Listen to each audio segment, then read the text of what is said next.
Hello दोस्तों, मेरा नाम अनन्या है। उम्र अरे बस इतनी कि आंखों में वह चमक अभी बाकी है जो रात के चांदनी में चुपके से चमकती है। मैं 23 की हूँ, एक छोटे से गांव वाली लड़की जहाँ हवा में मिट्टी की खुशबू घुली रहती है और दिल में वह बेचैनी जो कभी कभी रातों को जगाए रखती है। गांव का नाम वो तो बस मेरा गांव ही कह लो, जहाँ हर शाम सूरज डूबते ही लगता है जैसे कोई राज खुलने वाला हो। मैं यहाँ अपनी कहानी सुना रही हूँ जो मेरी जिंदगी का एक लंबा सफर है। सुनो ध्यान से, क्योंकि इसमें कुछ ऐसी बातें हैं जो तुम्हें सोचने पर मजबूर कर देंगी। कुछ लोग इसे मसालेदार कहेंगे, कुछ मीठा, लेकिन अंत तक सुनना, क्योंकि अंत में सब कुछ बदल जाता है। सब कुछ शुरू हुआ उस शाम से जब मैं घर के आंगन में बैठी थी। घर पुराना सा है, मिट्टी की दीवारें जो बारिश के बाद और चिपचिपी हो जाती हैं। माँ अंदर रसोई में थी, चूल्हे पर रोटियां सेक रही थी। पापा खेत से लौटे थे थके हुए, लेकिन चेहरे पर वो मुस्कान जो हमेशा हमेशा कहती है कि कल बेहतर होगा। मैं बस बैठी थी, अपनी चूड़ियों को कलाई पर घुमाती हुई। चूड़ियां कांच की हैं, हरी लाल, जो हर हलचल पर खनकती हैं। कभी कभी लगता है यह चूड़ियां मेरी बेचैनी की आवाज है। शाम का धुंधलका फैल रहा था और दूर खेतों में भैंस लौट रही थी। तभी गेट पर खटखट हुई। मैं उठी, चादर को कंधे पर ठीक किया। चादर पतली सी थी, सफेद कॉटन की, जो हवा में लहराती है जैसे कोई सपना। दरवाजा खोला तो सामने श्याम चाचा खड़े थे। श्याम चाचा, अरे वो हमारे पड़ोस के ही हैं, लेकिन खेतों के उस पार, उम्र में पापा से थोड़े बड़े, लेकिन शरीर ऐसा कि लगता है कभी जवान ही रह जाएंगे। कंधे चौड़े, छाती पर वो पुरानी बनियान जो पसीने से चिपक जाती है। वो मुस्कुराए, अनन्या बिटिया, पापा को बुला दो ना, एक काम था। उनकी आवाज गहरी थी, जैसे खेत की मिट्टी से निकली हो। मैंने सिर हिलाया, लेकिन मन में कुछ हलचल सी हुई। चाचा की नजरें मेरी चूड़ियों पर ठहर गई, या शायद कलाई पर चूड़ियां नई लग रही हैं। उन्होंने कहा, मैंने हंसकर कहा, हाँ चाचा, दीदी ने भेजी है, शहरत से बचती तो है ना। वो हंसे, लेकिन हंसी में कुछ था जो शब्दों से ज्यादा आंखों में। मैं अंदर चली गई पापा को बुलाने, लेकिन पीछे मुड़कर देखा तो चाचा अभी भी गेट पर खड़े थे, जैसे कुछ इंतजार कर रहे हो। पापा बाहर गए, दोनों बात करने लगे। मैं आंगन में लौट आई, लेकिन अब मन शांत ना था। क्यों पता नहीं, शायद इसीलिए कि चाचा की वो नजरें जो चूड़ियों पर थी, लेकिन लग रहा था जैसे कलाई को छू रही हो। मैंने खुद को झिड़का, अरे अनन्या, क्या सोच रही है? तू तो बस एक साधारण सी लड़की है। लेकिन दिल कहता था कुछ तो हो रहा है। रसोई से माँ की आवाज आई, अनन्या रोटी ला। मैं दौड़ी, लेकिन रास्ते में शीशे के पास रुक गई। बाल बिखरे थे, साड़ी का पल्लू थोड़ा सरक गया था। मैंने ठीक किया, लेकिन आईने में अपनी आंखें देखी, काली गहरी, जैसे कोई राज छुपा हो। रात हो गई, खाना खाया, सब सो गए, लेकिन मैं नींद ना आई। बिस्तर पर लेटी छत की तरतीबें गिन रही थी। बाहर कुत्ता भौंक रहा था, शायद कोई बिल्ली घूम रही हो। मन में चाचा की वो मुस्कान घूम रही थी। कल क्या होगा, सोचा, शायद कुछ नहीं। लेकिन अगली सुबह जब मैं कुएं पर पानी भरने गई, तो फिर वही कुआं गांव के बीच में है, पुराना पत्थर का। मैं बाल्टी डाल रही थी, रस्सी हाथों में लिपटी। तभी पीछे से आवाज, अनन्या मदद चाहिए। मुड़ी तो श्याम चाचा, हाथ में कुल्हाड़ी, शायद लकड़ी काटने आए थे। नहीं चाचा, मैं संभाल लूंगी। लेकिन वह आए, रस्सी पकड़ी, उनके हाथ मेरे हाथ के पास, इतने की सांस रुक जाए। बाल्टी ऊपर आई, पानी छलका, कुछ बूंदे मेरी साड़ी पर गिरी, गीली हो गई। चाचा ने देखा, लेकिन कुछ ना कहा, बस सावधान रहना बिटिया। उनकी उंगलियां रस्सी पर थी, मेरी कलाई के पास। मैंने जल्दी से बाल्टी उठाई, लेकिन मन में वो स्पर्श जो न हुआ था, लेकिन लग रहा था हुआ हो। घर लौटी तो माँ ने देखा। क्या हुआ, साड़ी गीली क्यों? मैंने हंसकर डाल दिया। पानी छलक गया, लेकिन अंदर कुछ चल रहा था। दिन भर घर के काम किए, झाड़ू लगाई, बर्तन धोए। दोपहर में पापा ने कहा, नेहा, शाम को श्याम चाचा के खेत पर जाना, कुछ बीज लेने हैं। मेरा दिल धक से हो गया। क्यों पता नहीं, लेकिन शाम को मैं गई। खेत हरा भरा, धान की फसल लहरा रही थी। चाचा वहां थे, झुककर काम कर रहे, कमर सीधी की तो पसीना चमक रहा था। आ गई बिटिया, उन्होंने कहा। मैंने सिर हिलाया, बीज का थैला दिया, लेकिन बातें करने लगे। गांव में क्या चल रहा है, कोई नया समाचार? मैंने बताया, पड़ोस की शादी, ब्याह की बातें।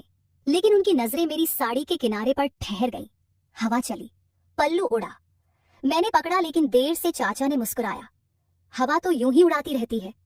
शब्द साधारण, लेकिन मतलब जो भी हो। मन में बेचैनी बढ़ गई। रात को फिर नींद न आई।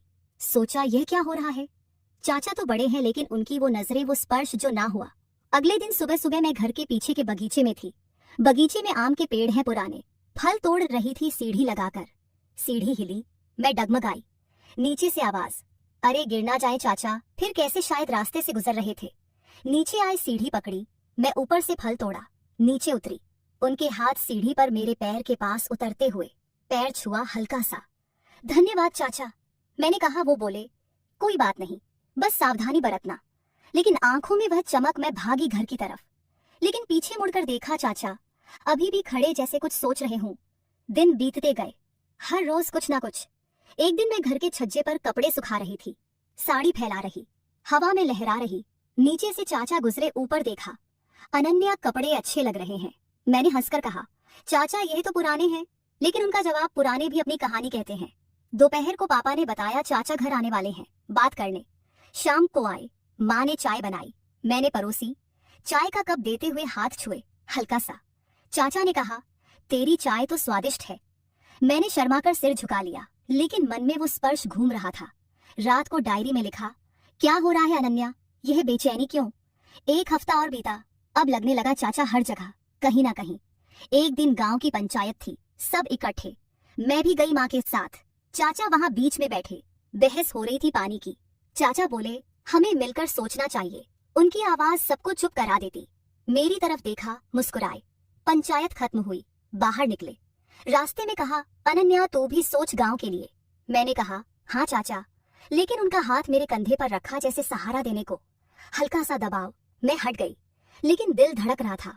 घर लौटकर माँ से कहा, माँ चाचा अच्छे हैं ना। ना, माँ ने कहा, हाँ बेटी, पुराने दोस्त हैं पापा के, लेकिन सावधान रहना, दुनिया ऐसी है। माँ की बात सुनकर मन और उलझ गया। अब कहानी में थोड़ा मोड़ आया। एक शाम मैं अकेली घर पर थी, पापा माँ खेत गए थे। मैं आंगन में बैठी, सूरज डूब रहा था। तभी गेट खुला। चाचा पापा को बुलाना था। बोले, मैंने कहा गए हैं चाचा, थोड़ी देर में आएंगे। वो अंदर आ गए, आंगन में बैठे बात करने लगे। अनन्या तू पढ़ाई क्यों ना की। मैंने बताया, गांव में स्कूल दूर था। चाचा बोले, शहर जाकर पढ़ सकती है, मैं मदद करूंगा। उनकी नजरें मेरी आंखों में। मैंने सिर झुका लिया। हवा चली, चादर सरकी। चाचा ने देखा लेकिन कुछ ना कहा, बस हाथ बढ़ाया जैसे ठीक करने को।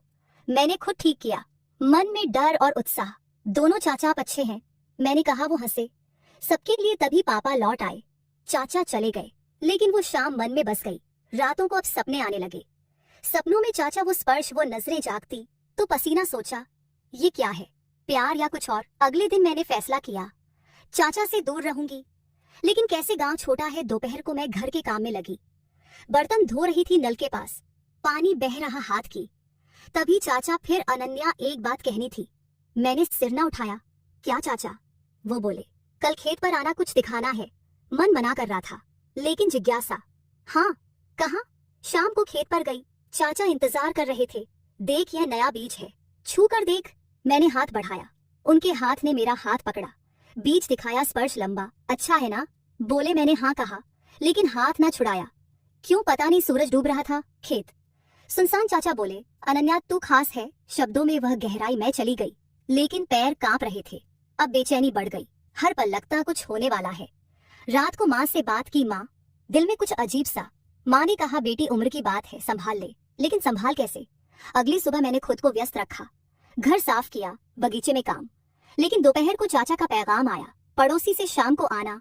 मैं गई। इस बार खेत के पास एक पुराना कुआं था, पानी साफ है। बोले, हम किनारे पर बैठे, बातें हुई, गांव की जिंदगी की। चाचा बोले, मैंने कभी शादी ना की। क्यों, कोई मिली ही ना। उनकी आंखों में उदासी। मैंने कहा, अभी तो वक्त है।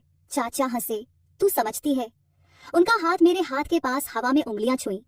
मैं हट ना सकी। सूरज डूबा, अंधेरा हो गया। चाचा बोले, चल घर छोड़ दूं। रास्ते में चुप घर पहुंचे, अलविदा कहा। लेकिन रात को वो स्पर्श याद आया। गर्मी सी लगी, दिनों ने मोड़ लिया। एक दिन गांव में मेला लगा। नहीं, मेला नहीं, बस एक छोटा सा जश्न फसल का। सब इकट्ठे। मैं गई, साड़ी पहनकर। चाचा वहां नजर मिली। नाच गाना हो रहा था। चाचा ने हाथ बढ़ाया, नाच ले अनन्या। मैं हिचकिचाई, लेकिन चली। उनके हाथ में हाथ घूमे, शरीर पास, लेकिन स्पर्श ना। बस सांसें महसूस हुई। गाना खत्म, अलग हुए, लेकिन मन में आग। रात को घर लौटी, थक कर लेटी। सोचा, यह प्यार है क्या या धोखा। अगले दिन चाचा घर आए, पापा से बात, लेकिन मुझे देखा आंखों से कहा कल आना। मैं गई। इस बार घर के पास एक पुरानी कोठरी में। यह पुरानी चीजें हैं बोले। अंदर घुसे धूल अंधेरा। चाचा ने लालटेन जलाई, रोशनी में चेहरा चमका। बातें हुई अनन्या, तू मेरी जिंदगी में रोशनी है, शब्दों ने छुआ। मैं चुप, उनका हाथ मेरे कंधे पर दबाव में हट गई। चाचा ये ठीक नहीं बोली। वो रुक गए। सॉरी बिटिया, चले गए। लेकिन मन में पछतावा क्यों हटी। समय बीता, अब दूरियां बढ़ी, चाचा कम दिखे, लेकिन मन में वो यादें। एक दिन बारिश, अरे नहीं बारिश का क्लेशर नहीं, एक दिन गांव में बिजली का तार टूट गया। रात अंधेरी में बाहर खड़ी तारें गिन रही। चाचा आए, डर ना बोले, साथ खड़े अंधेरे में हाथ छुए। चाचा यह क्या? मैंने कहा। वो बोले बस सहारा। लेकिन सहारा या कुछ और, बिजली आई, अलग हुए। अब लगने लगा कुछ टूटने वाला है। मैंने फैसला किया। माँ से कहा माँ शहर जाकर पढ़ाई करूंगी। माँ खुश। पापा ने कहा श्याम चाचा से बात कर लो, वह मदद करेंगे। मन डर गया। चाचा से मिली। चाचा शहर जाना है, बोले जाओ, लेकिन याद रखना। आंखों में आंसू। हाथ पकड़ा, आखिरी बार मैं चली गई। शहर नया हॉस्टल, पढ़ाई। लेकिन मन गांव में। चाचा के पत्र आए, ख्याल रखना। मैंने जवाब दिया। धीरे धीरे दोस्त बने, पढ़ाई में मन लगा। लेकिन रातों को यादें। एक दिन शहर में एक प्रोग्राम स्पीकर बने। मैं बोली गांव की कहानी, तालियां बजी। मन शांत हुआ। साल बीता, वापस गांव। चाचा मिले, बदले हुए। अनन्या तू बड़ी हो गई, बोले। अब नजरें साफ, बातें साफ। पता चला चाचा ने गांव के लिए स्कूल खोला, लड़कियों के लिए। तेरी वजह से, बोले। मैं समझ गई। वो स्पर्श, वो नजरें, सब मेरी ताकत के लिए। हाँ लेकिन भाई जैसा गुरु जैसा। अंत में मैंने कहा चाचा थैंक यू। वो मुस्कुराए। बस खुश रहना दोस्तों। ये थी मेरी कहानी। शुरू में लगता था कुछ मसालेदार, कुछ गर्म, लेकिन अंत में बस एक सफर जिंदगी का। अब तुम बताओ कैसी लगी? अच्छी, क्योंकि यह मेरी सच्ची कहानी है। और हाँ, अगर थोड़ा मजा आया तो शुक्रिया। Time equals 2 seconds।